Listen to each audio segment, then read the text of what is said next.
আসসালামু আলাইকুম বন্ধুরা। এখন আলুর চপ বানাবো আমি। আলুর চপের জন্য আমি পেঁয়াজ, কাঁচামরিচ আর ধনেপাতাটা একটু হালকা টেলে নিয়েছি। একটু টেলে নিলে কি একটু ফ্লেভারটা সুন্দর হয়।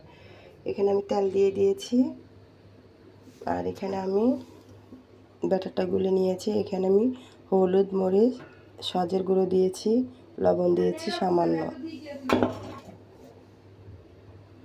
এখন আমি এগুলো সবগুলো একটু একটু করে বানিয়ে নিচ্ছি। বন্ধুরা, আমি একটু একটু করে দিয়ে দেব।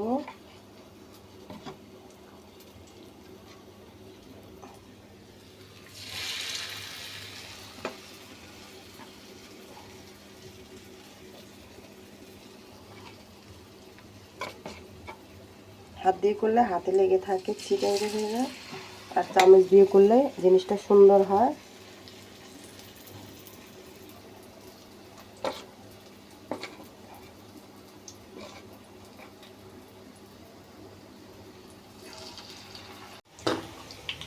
আমি সবগুলো আলুর চপ দিয়ে দিয়েছি তেলের মধ্যে। আসলে ধনেপাতা পেঁয়াজটা একটু আপনার হালকা তেলে ভেজে দিলেই আপনার ফ্লেভারটা অনেক সুন্দর হয়, খেতেও মজা লাগে। অনেকে এমনি কাঁচা পেঁয়াজ কাঁচা দিয়ে করে ফেলেন, ওটা কিন্তু ফ্লেভার আসে না। এটাতে কিন্তু অনেক স্মেল আসে, খেতে অনেক বাচ্চারাও পছন্দ করে। তা আমি সব ধরনের মশলা দিয়ে আগে আপনার পেঁয়াজ কাঁচামরিচটাকে করে পরে জিরা বাটা, রসুন বাটা, আদা বাটাটা আমার বেসনটা মাখার সময় আমি দিয়ে দেই। ওটা খেতে আরও টেস্টি লাগে।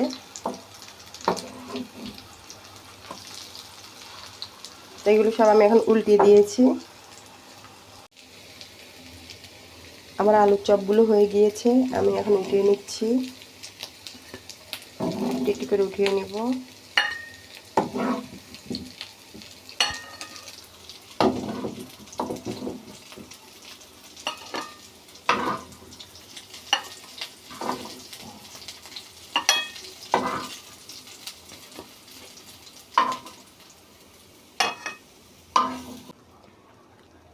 গরম গরম আলুর চপ খাবো। আমার আলুর চপটি কেমন হয়েছে বন্ধুরা জানাবেন। শর্টকাট আলুর চপ বানিয়ে ফেলেছি। আমার আলুর চপটি যদি ভালো লেগে থাকে ভালোবাসা দিবেন, সঙ্গে থাকবেন, সবাইকে সাপোর্ট করবেন। আর কিছু বলবো না, সবাই বাসায় ভালো থাকবেন, সুস্থ থাকবেন, নিরাপদে থাকবেন। আল্লাহ হাফেজ।